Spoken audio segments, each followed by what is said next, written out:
आप रहने दो रेखा दीदी, आप रुको, आप अटक जाओगे, हाथ फंसेगा, आप जाओ।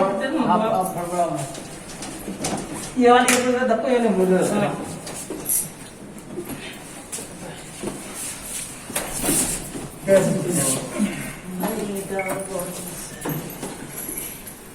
तुझे को दूसरा चैनल है, इसको पता कहाँ बिजली वाले तेरा तुझे दूसरा चैनल है, बता इसको खोलना है क्या सिस्टम है इसका? ये दबा रही, ये भी नहीं खोल रहा।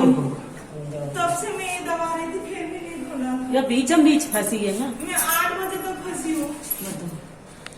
मेरा मोबाइल रात में चार्ज खत्म होने वाली थी, तो मैं पूरी दिन यहीं पे रुक जाता। लेके वाला नहीं है, जेट वाला भी आएगा।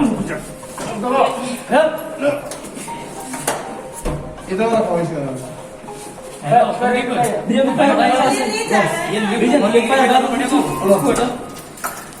गिफ्ट वहाँ से तो खुलना आ रही है, मतलब कि थोड़ी बहुत खुली है वहाँ से तो 4%। बहुत जान लगानी पड़ती है सबको, 2 तारीख को है। मैं निकल जाऊंगी। नहीं निखर जाएंगे, नहीं निखरते टावर की पता है जो सारा बोलो क्या होता है कि मैं आज कंप्लेंट कर दूं। मैं 8 बजे से फंसी हूँ। मैं जब लाइट 10 बजे में आया तब लाइट चले गया, और फिर मैंने सोचा जो लाइट फिर दोबारा आ गया, तो मैंने सोचा 12-13 मंजिल 8:70 बोल गया सर। फिर 10 मंजिल और 11 मंजिल बीच में ना, बीच में फिर फंस गया।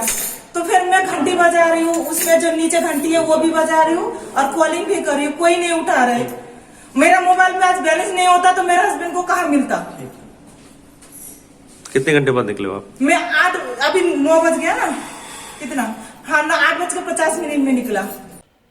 नमस्कार, मैं हूं नीरज अंबावता। स्वागत है आपका रियल एस्टेट के पहले web news channel estate news में, जहां प्रॉपर्टी से जुड़ी तमाम खबरें और समस्याओं के साथ साथ आपको सुझाव भी दिए जाते हैं।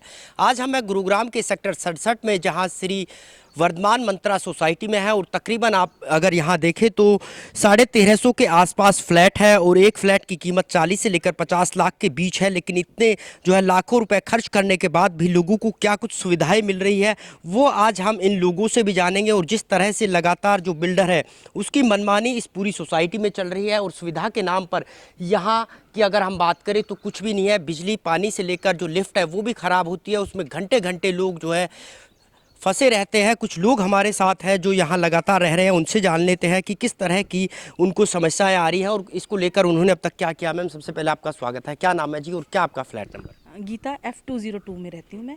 और यहाँ पे जो है, एक तो लिफ्ट की प्रॉब्लम बहुत ज़्यादा रहती है, पार्किंग की प्रॉब्लम्स तो बहुत सारी हैं। जितनी मतलब मेंटेनेंस हम लोग पे कर रहे हैं उसके अकॉर्डिंग कोई भी फैसिलिटी प्रॉपर हमें मिल नहीं रही है। तो इस चीज़ के लिए हम लोगों ने बहुत बार इशू क्रिएट किया है, बट कोई भी सुनवाई नहीं होती है इस चीज़ को लेके। मैम, आपका क्या कहना है, किस तरह की प्रॉब्लम्स आपको यहाँ पर हमें ओसी की प्रॉब्लम है, लिफ्ट की प्रॉब्लम है, सिक्योरिटी प्रॉब्लम है, हर तरह से प्रॉब्लम ही फेस कर रहे हैं हम। तब से हमें करीब 2 साल यहाँ हो गए रहते हुए, आज तक हमें यहाँ कोई फैसिलिटीज़ मिली नहीं है। सिर्फ हमसे क्लब के पैसे ले लिए गए, क्लब भी हमें नहीं मिला। बिल्डर अपनी मनमानी करता रहता है, कोई फैसिलिटीज़ नहीं देते, सिक्योरिटी भी बेकार है इसकी। तो हमें यहाँ हर तरह से प्रॉब्लम ही प्रॉब्लम है। जो आपने अपने सपनों का घर लिया था जो सोच के, वो सपने अब आपके पूरे हो रहे हैं या आपको लग रहा है कि आपके पैसे बेकार गए? ऐसे ही बेकार गए, सपने कहाँ पूरे हो रहे। सपने पूरे होते तो आपके पास ही नहीं आते हम। सबसे ज़्यादा प्रॉब्लम तो यही है, कुछ भी तो फैसिलिटी नहीं है। अब एक आप ये बताओ, वो तो लेडीज़ थी, मेड थी जो फंस गई।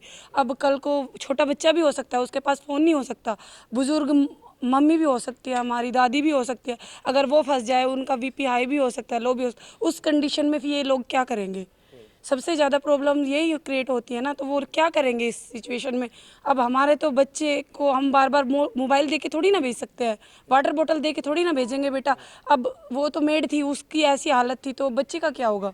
अब ये बताइए। अब ये देख लो, सारा ये रोड टूटा हुआ है, इसमें बच्चों को भी ठोकर लग सकती है, हमें भी लग सकती है, बड़ों को भी लग सकती है। इसमें भी तो फैसिलिटीज़ होनी चाहिए ना। बिजली पानी को लेकर आपने अपने जो आसपास के लोग हैं फ्लैट के, उनको इकट्ठा किया, बातचीत हुई, क्या कुछ समाधान निकला, या फिर इसको लेकर आप बिल्डर के पास पहुंचे तो किस तरह का समाधान हुआ, क्या बातचीत हुई? देखिए, समाधान तो अभी तक कुछ हुआ नहीं है। हम भी पिछले 2 साल से रह रहे हैं डी टावर में 202। तो सबसे पहले हम लोग आए भी और यहाँ पे बिल्डर ने हमें पूरी तसल्ली दी कि कोई बात नहीं, हमारी बिजली रेगुलर हो जाएगी, आपको पानी रेगुलर दिया जाएगा, लेकिन ऐसा कुछ नहीं हुआ। 2 साल हो चुके हैं, बिजली आज भी रेगुलर नहीं है। मुझे नहीं पता बिजली कैसे आ रही है। दूसरी चीज़, 24 घंटे में 18 घंटे तो डीजी चलता है और डीजी का रेट अगर कहो तो ये अफोर्डेबल सोसाइटी है। अफोर्डेबल सोसाइटी में आप मान के चलो डीजी का रेट हम 24 रुपये पर यूनिट दे रहे हैं और नॉर्मल यूनिट भी हम जो हमारा नॉर्मल चलता है गुड़गांव में वो वाला यूनिट नहीं चल रहा, हम उससे ज़्यादा पे करें। तो आप सोचो 6,000 से 7,000 तक हमें बिजली का हर महीने देना पड़ता है रेंट बिल।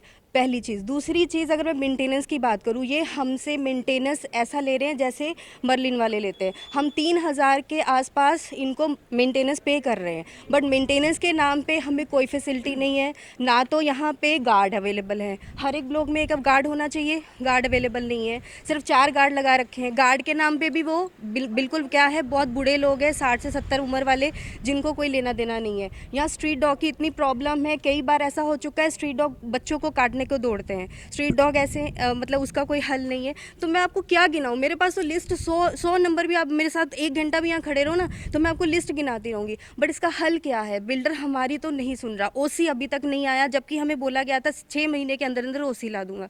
तो हम तो ये कह लो कि हम फंस चुके हैं, हमारे पास कोई सोल्यूशन नहीं है। इसीलिए आज आप लोगों को बुलाया। हमने कई बार अखबारों में बोला, सब कुछ किया, बट कोई हल नहीं है। मुझे तो ये भी समझ नहीं आता इंडिया का सिस्टम क्या है, गवर्नमेंट नहीं सुनती है क्या है। आप बाहर फॉरेन का सिस्टम देख लो, बिल्कुल अगर आपको 6 मंथ है तो 6 मंथ है। यहाँ 2010 का प्रोजेक्ट है, ये क्या चल रहा है 2021। आप सोच के चलो कितना हम पे ले रहे हैं। हमने लोन पे लिया, EMI भी दे रहे हैं, इसकी हाई मेंटेनेंस दे रहे हैं, हम बिजली का रेट दे रहे हैं, हम क्या लिया हमने? तो ये तो कोई बात ही नहीं है ना, इसका क्या सोल्यूशन है? तो इसीलिए हम आप लोगों के पास आए हैं, प्लीज़ आप हमारी इन चीज़ों को लेके आओ, इसका कोई हल निकल पाए। We are the only the social media today nowadays, only the social media is the network through which the common people will come across. So please help us and please convey this message. तो लगातार लोगों का ये कहना है कि यहाँ समस्याओं का अंबार, अगर लिस्ट की बात करें तो सैकड़ों जो है वो समस्या है और मेंटेनेंस यहाँ इतना ज़्यादा है कि एक हाई राइज सोसाइटी, एक पोस्ट एरिया की हो। मैम, आपको क्या लगता है कि यहाँ महिलाओं की सुरक्षा, सेफ्टी, अगर कोई लोग आए नीचे तो क्या लगता है? जैसा मैम ने बताया कि सुरक्षा के लिहाज से कुछ नहीं है, स्ट्रीट डॉग है, बाहर के लोग भी आते होंगे, तो किस तरह से आपको लगता है कि सोसाइटी में आप रह रहे हो, क्या परेशानी आती है या सुरक्षित आप अपने आप को महसूस? सबसे पहले तो मैं यहाँ पे खड़ी नहीं हो पा रही, ऊपर से पानी गिर रहा है, पता नहीं कि क्या लीकेज है वगैरह यहाँ पे। बाकी स्ट्रीट डॉग का तो बहुत ही इशू है। अभी भी मैंने थोड़ी देर पहले देखा कूड़ा, मतलब कहीं से स्ट्रीट डॉग लेके जा रहे हैं। भैया बाहर से कोई भी आता है। मैम, आपको क्या परेशानी आती है और जैसा अभी इन लोगों ने बताया उनसे आप सहमत हो या आपको भी लगता है कि कुछ ना कुछ इसका समाधान होना चाहिए, बिल्डर से बातचीत होनी चाहिए? जी बिल्कुल होना चाहिए समाधान। जो रितिका जी ने कहा वो इशू तो हैं ही सारे, और प्लस ये है कि मेंटेनेंस के हवाले है सब कुछ। मेंटेनेंस पूरा डेली मीटर में से 7 बजे डिडक्ट कर लेते हैं मेंटेनेंस। वो डिडक्ट करना नहीं भूलते पर फैसिलिटी नहीं देते हैं। मेंटेनेंस कुछ सुनती नहीं है। कोरोना होता है तो कोरोना प्रोटोकॉल के गाइडलाइंस के अंदर ना वो लोग लिफ्ट अलग करते हैं, ना कोई साफ़ सफाई है, कुछ भी नहीं है। सैनिटाइजिंग है वो भी करते हैं नहीं करते हमें नहीं पता। मेंटेनेंस काट लेते हैं लेकिन सुविधा कुछ नहीं देते। मैम, आपको क्या लगता है जिस तरह से आपने जो है 40-50 लाख रुपए खर्च किए और लगा आपको कि एक अच्छी सोसाइटी होगी, आपके जो सपने हैं वो साकार होंगे, पूरे होंगे, अब क्या लग रहा है? क्योंकि आप जो है 1-2 साल से यहाँ रह रहे हो, उसके बाद क्या लग रहा है? यहाँ पे टेनेंट हूँ, 1 साल से, पिछले 1 साल से हूँ। फ्लोर, जब से मैं हूँ फ्लोर पे स्ट्रीट डॉग रेगुलरली दिन भर बैठे रहते हैं, और जब भी बाहर निकलो या काम वाली आ रही है तो वो काटने को दौड़ते हैं। लेकिन बाहर आप अगर गार्ड से बोल रहे हो, गार्ड को इंस्ट्रक्ट किया गया है अभी फ़िलहाल, पहले तो आ जाते थे, अभी फ़िलहाल इंस्ट्रक्ट किया गया है कि हमारी ड्यूटी बाहर की है, अंदर की नहीं है। तो वो गार्ड भी नहीं जाते उनको भगाने के लिए। दूसरा, इतना मेंटेनेंस लेते हैं फिर भी सफाई देखो तो सफाई के नाम पे कुछ भी नहीं है। हर जगह इस डॉग के पी पॉटी देखने को मिल जाते हैं। तो इसके लिए हमें है कि हम इतना पे कर रहे हैं फिर भी हमें फैसिलिटी नहीं मिल रही है। मैम, आपको क्या लगता है कि बुजुर्गों के हिसाब से ये सोसाइटी बेस्ट है या फिर सबसे बेकार सोसाइटी? बेटा सबसे बेकार है। हम तो मतलब 10 में पैसे भरे थे और 15 में बोला था मिलेगी, मिली हमारे को 19 में है। ये टाइलें देखो, हम बुजुर्ग आदमी 65 साल की हूँ, घूमते हैं तो ठोकर लग के मैं तो 2 बार तो गिर ली। और सारे मकान में सील है ना, मतलब कोई इसका कोई भी समाधान है। लाइट है वो नहीं आती। पेंशनर मैं वैसे हूँ, अकेली रहती हूँ, मेरा बेटा पढ़ता है और बेटियों की शादी होगी, तो मैं तो बहुत दुखी हूँ। इसको लेकर आपने कभी बिल्डर से बात की या प्रशासनिक अधिकारी? नहीं, 1000 बार, बहुत बार कर ली। बस आज करेंगे, कल करेंगे, 6 महीने में होगा। अगर मान लो ओसी मिल जाए तो इसको बेच कर कहीं और ही चले जाएं, लेकिन अब ना तो ये बिक्रे, ना इनका कुछ समाधान हो रहा। हम तो बहुत फंस गए, बहुत बुरे। अगर मैं बात करूं तो यहाँ सबसे पहले जो है, अगर लोग यहाँ रहना शुरू कर देते हैं तो बिल्डर की जिम्मेदारी बनती है ओसी लेना, क्योंकि ओसी के बाद ही जो है ये फ्लैट बेचे जा सकते हैं या फिर इनमें जो है कोई रह सकता है। लेकिन उसके बावजूद भी लोगों को यहाँ रहने दिया और ओसी अब तक नहीं आई। कुछ लोग और हमारे साथ मौजूद हैं, उनसे जान लेते। मतलब इन तमाम चीज़ों को लेकर, समस्याओं को लेकर आपने क्या कभी बिल्डर से बात की या फिर दूसरे जो प्रशासनिक अधिकारी है, DTP हो गए, DC हो गए या और दूसरे लोग, उनसे बातचीत करी? क्या कुछ समाधान हुआ या क्या जवाब वहाँ से मिला? जी बिल्कुल, हमने कई बार बिल्डर के नुमाइंदों से बात करने की कोशिश की है। जब तक हमने फ्लैट का पोजीशन नहीं लिया था, बिल्डर हमारा फ़ोन उठाता था, हमें आश्वासन देता था कि जी मैंने अपना ओसी अप्लाई कर दिया है, गवर्नमेंट कुछ CBI के चक्कर में हमें ये नहीं अप्रूव कर रही, आप अपना ओसी ले लें, नहीं तो कल को आपके इस पूरे टावर को गिरा दिया जा सकता है। लोगों के अंदर डर पैदा किया गया, उस डर के चलते लोगों ने पोजीशन लेना शुरू किया। उस दिन के बाद आज तक ना तो बिल्डर फ़ोन उठाता, मीटिंग के लिए हम बुलाते हैं वो नहीं आता, सैकड़ों मेल, हज़ारों मेल उसको रिमाइंडर के ऊपर हम भेजते हैं, उसका कोई जवाब नहीं आता और हर चीज़ को किसी ना किसी रूप में टाल दिया जाता है। अभी इन्होंने बहुत फॉलोअप करने के बाद मेंटेनेंस कंपनी को चेंज किया है, लेकिन तब भी चीज़ों में कोई सुधार नहीं है। यहाँ पे स्टेट मैनेजर एक होना चाहिए किसी भी सोसाइटी में, यहाँ पे कोई स्टेट नाम मैनेजर नहीं है, किसी की अकाउंटेबिलिटी नहीं है। उनको फ़ोन करो, 10,000 बहाने हैं काम ना करने के। माताएं, बहनें, बच्चे, कोई भी यहाँ पे सुरक्षित नहीं है। और मुझे ये लगता है कि हमारे जीवन की सबसे बड़ी गलती ये है कि हमने इस मकान में पैसे इन्वेस्ट कर दिए। अगर मैं आज किराए पर रह रहा होता तो मैं बहुत ज़्यादा खुश होता, मैं अपने बच्चों के साथ टाइम स्पेंड करता, मेरे को ये डर नहीं होता कि कल को ये गिरेगा, बचेगा, इसके अंदर कब सुविधाएं मिलेंगी। मुझे तो ये लगता है कि मेरी फ़ोटो पे तो हाथ डल जाएगा तब तक इसका ओसी आएगा, क्योंकि लोगों को कहीं ना कहीं ये भी डर है कि वो लोग जीते जी उनको ओसी नहीं मिल सकता, क्योंकि जिस तरह से लोग परेशान हैं उनके मुंह से बस यही सब निकल रहे हैं। कुछ और लोग हैं। वैसे अब आपको क्या लगता है कि क्या समाधान होना चाहिए और कब तक होना चाहिए और किस तरह का आप समाधान चाहते हैं? समाधान करने का मन भी तो होना चाहिए ना जी। सिर्फ टाल मटोल करने से थोड़ी ना समाधान हो जाएगा। हम लोग DTP साहब के पास गए, बिल्डर के पास गए, आज हो रहा है, कल हो रहा है। DTP साहब ने अपनी तरफ से पूरी कोशिश करी और वो कर भी रहे हैं, उनकी पीठ सुन रही है, मगर बिल्डर एंड पे हमें हर वक्त झूठ ही मिला। लिफ्ट काम नहीं करती जी, आज 50 मिनट एक मेड फंसी रही बेचारी, ठीक है। किस तरह से उसको नौसिखिया लोगों ने दरवाज़ा खोल के बाहर निकाला। कोई फ़ोन नहीं, अंदर नेटवर्क काम नहीं करता, कोई अलार्म काम नहीं करता, कोई गार्ड यहाँ पर काम करके राज़ी नहीं है। आप अगर अभी अंदर आए हो, आपकी कोई चेकिंग नहीं की होगी किसी ने, ना आपके पास स्टिकर है, आपने सिर्फ बोला कि जी मैं D टावर में जा रहा हूँ, वो D टावर में आपने जाने दिया होगा, ना वो आपका फीवर चेक कर रहा है, ना मतलब हर तरह से हम लोग ना उम्मीद है, कोई सुनवाई नहीं है। बिल्डर को आप जब मर्जी फ़ोन कर लो, मैंने अप्लाई किया हुआ जी, ओसी आज आएगा, कल आएगा, आज आएगा, कल आएगा, ये सुनते सुनते पूरे 11 साल हो गए। तो अब आप लोग क्या चाहते हो कि किस तरह का समाधान हो, क्या क्या चीज़ आपको मिले और कौन इसका समाधान निकाल सकते? 3300 रुपये जो मेंटेनेंस ले रहा है वो जस्टिफाइड होने चाहिए। हम ये नहीं कह रहे कि 3300 के 3300 तू एक ही फ्लैट में लगा दे, उसके आधे तो लगाओ।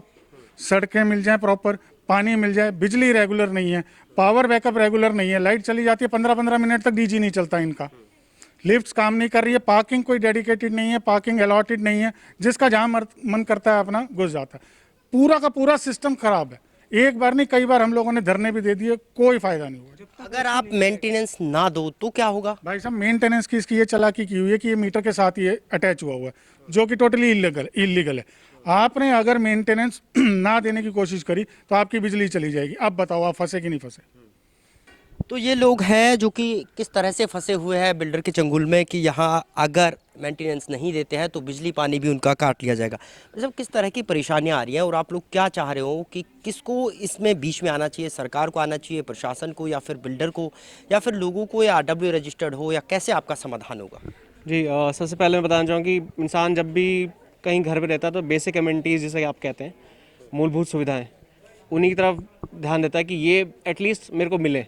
तो बेसिक एमिनिटी से पानी से लेकर बिजली, सफाई से लेकर आपकी सुरक्षा, ये बहुत यहाँ कमी है इसकी। पानी इतना गंदा आता है, चूने वाला। इन और इनको कई बार कहने के बाद भी कि एक फ़िल्टर अगर आप एक अगर लगा दें तो ताकि पानी साफ़ आए, साफ़ पानी हम पी सकें। उसकी वजह से सारे जितने बिजली के अप्लायंस है, वॉशिंग मशीन और आपका एयर प्योरीफायर, उसमें वो चूना जम जाता है और वो बहुत जल्दी ख़राब हो जाते हैं, रस्टिंग हो जाती है उनकी। आपको क्या लगता है भाई साहब, जिस तरह से आपने यहाँ फ्लैट लिया रह रहे हो, तो अब क्या उम्मीद है आपकी, क्या सोचते हो कि क्या करें इसके बाद, या यहाँ से जाए या फिर इसको ऐसे ही छोड़ के जाए, क्या चाहते? मेजरली तो जैसे सबकी प्रॉब्लम है, हर किसी की ओसी नहीं है, तो जो लोग मकान बेच के जाना चाहते हैं वो जा नहीं सकते हैं, फंसे हुए हैं। और किसी ने अगर अपनी प्रॉपर्टी में इन्वेस्ट किया है, रहना नहीं चाहता, तो वो एप्रिसिएशन चाहता है। बिल्डर का नाम ख़राब होगा, एप्रिसिएशन तो कुछ होना नहीं है। मेंटेनेंस का पैसा ये ले रहा है, मीटर से कट रहा है। अगर आप पैसा नहीं पे करते, वो नेगेटिव में जाना शुरू कर देता है, सप्लाई कट जाती है 500 रुपये के ऊपर। तो वो तो आपको मैंडेटरी चाहिए ही चाहिए, आपको करवाना ही पड़ेगा। मेंटेनेंस का पैसा उससे जाएगा। अब लोग फंसते हैं, डीजी ज़्यादा चलता है तो लोगों की पॉकेट के ऊपर इम्पैक्ट आता है उस चीज़ का, तो लोग परेशान हैं। अभी पीछे मेंटेनेंस कंपनी के भी इनके प्रॉब्लम चल रही थी, ये जो गार्ड्स हैं या और जो भी लोग हैं यहाँ पे सपोर्टिंग स्टाफ है, उनका पैसा पे नहीं कर रहे थे, वो भी लड़के खड़े हुए थे। उसके बाद प्रॉब्लम आई, सारे इकट्ठे हुए हैं, तो इन्होंने जाके 1.5 2 महीने के बाद उनको सैलरी दिया। तो ये थे हमारे साथ कुछ वर्धमान सोसाइटी के लोग, जिनका आरोप है कि किस तरह से बिल्डर अपनी मनमानी कर रहा है और तमाम चीज़ों को लेकर अपने हिसाब से चल रहा है। अब ऐसे में ज़रूरत है सरकार और प्रशासन को इन तमाम चीज़ों के बीच में आने की और लोगों को राहत दिलाने की। गुरुग्राम से कैमरामैन मनप्रीत सिंह के साथ नीरज अम्बावता, एस्टेट न्यूज़।